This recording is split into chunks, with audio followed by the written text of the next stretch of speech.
Hello Faria, this is Julian Keller with Dave Wright Subaru, and I just wanted to send you a quick video of some of the features that are on these Subarus. Since we didn't get to do this in person, I thought this would help you out. So I'm just going to go over those real quick with you. This is a different vehicle, so there will be some differences here and there, but I will hit the commonalities. I'll start up at the top. Lights, you just push those in to turn those on. Otherwise you can have it on door, so when the doors open up, the lights come on.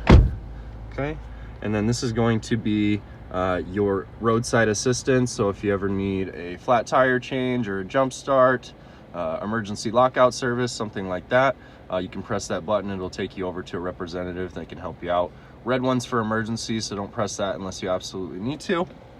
And then this is going to be your pre-collision braking. So if the vehicle ahead of you decides to stop and you don't notice, the Subaru will go ahead and put the brakes on for you. That way you can avoid a rear-end collision situation.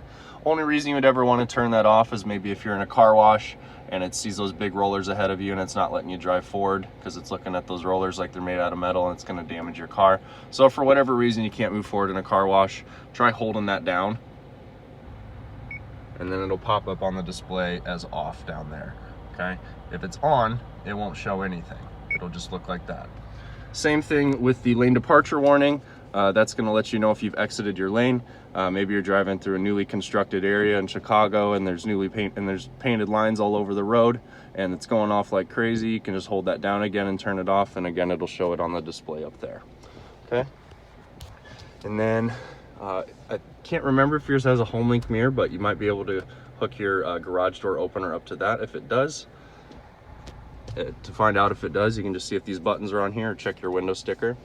And then to get your phone hooked up Bluetooth, all you do is just go to phone here. You'll hit yes, add device, and then you'll want to go in your phone settings and look for Bluetooth, and then look for Subaru BT to connect to, and that's how you'll use that. Okay, and once you get in there, you'll have hands-free messaging. You'll be able to make phone calls, accept incoming calls, and that'll be with these buttons over here. That one picks it up, that one hangs it up. It does take a couple seconds to hang up, so just be aware of that. And then we have some additional settings in here. Nothing really too important, but the sound settings, maybe if anything's too loud, you can go in here and turn it down. Okay, and then Apple CarPlay and Android Auto will be in here, which are two awesome features. So depending on which phone you have, if you have an Android, you want to download the Android Auto app. If you have an Apple, it's already on your phone. You just plug your phone into the USBs down here, and then more apps from your phone can be projected on the screen up here, so you can have maps and navigation, music, weather, anything that's compatible with those apps can be put on that screen, as well as your phone's home screen will be on there too, so you can use you can make outgoing calls and messages through that as well. Okay, and then Travel Link is up here. You'll have that for 4 months while you have Sirius XM. Okay, and then you'll just want to go to location and then go down to Illinois. Where is it? Illinois, and then select Chicago metro area. Okay, and then it'll pop up the nearby fuel stations, and then eventually it'll populate the prices in there as well.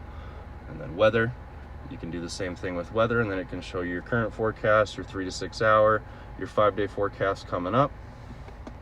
Down here you have AC controls, okay, and that will populate on your screen up here. Your screen might not look like this because this is a different vehicle, but when you adjust those knobs, you'll see that it pops up and looks kind of something like that. You can play around with those. Okay, your hazard lights will be down here too. And then you do have throw switches as well for your heated seats. If you leave them thrown like that, they'll just automatically turn on whenever you start the car, which I like. And then X mode here, if yours has that, that's like a 4-low mode. If you're in deep snow or deep mud, you can put that on to get extra traction, but I'm not sure if your Impreza has that. I don't think it does. Over here you got sport mode.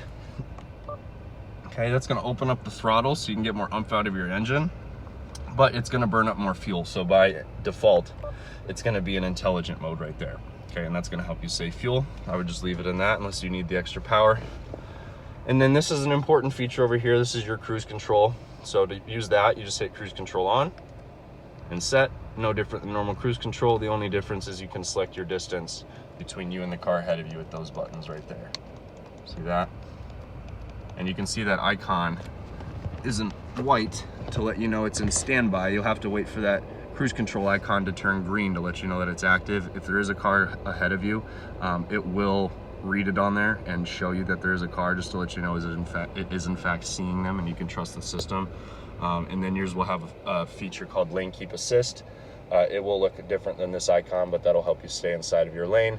If you approach the lane marker on the other side, it'll just gently nudge you back over with opposite brake pressure on the other side of the road to point you straight again. That way you don't exit your lane. Definitely would not depend on it by any means, but it is a good safety net for your car to have. But like I said, don't let it do the driving for you. It's just there as a safety net. And then the info button over here, that will show you usually different statistics up here. And then these arrows down here will get you into the real setting menu up here, and you can look at different statistics as well. That's where you get into the setting menu here. Just hold that eye down like it says, and then you're in additional settings, so you can adjust your warning volume, how loud it's beeping at you when you exit that lane. You can adjust the cruise control characteristics, which will be in the eyesight menu. You can adjust whether or not it beeps at you, if it reads that other car, how fast it accelerates, all kinds of stuff that you can play around with in there. So definitely get used to that setting menu. It's going to be one of the ways you can customize things on your car. And then let's see, what else do we have? As far as down here, if yours has these buttons, which I'm not sure if it has all of them, but this is blind spot detection, steering responsive headlights. That's going to be auto start, stop, and traction control. There's not really any reason you'd want to turn any of those off, except for maybe the traction control or the auto start, stop, if that starts to annoy you, but it will be on by default every time you get in the car.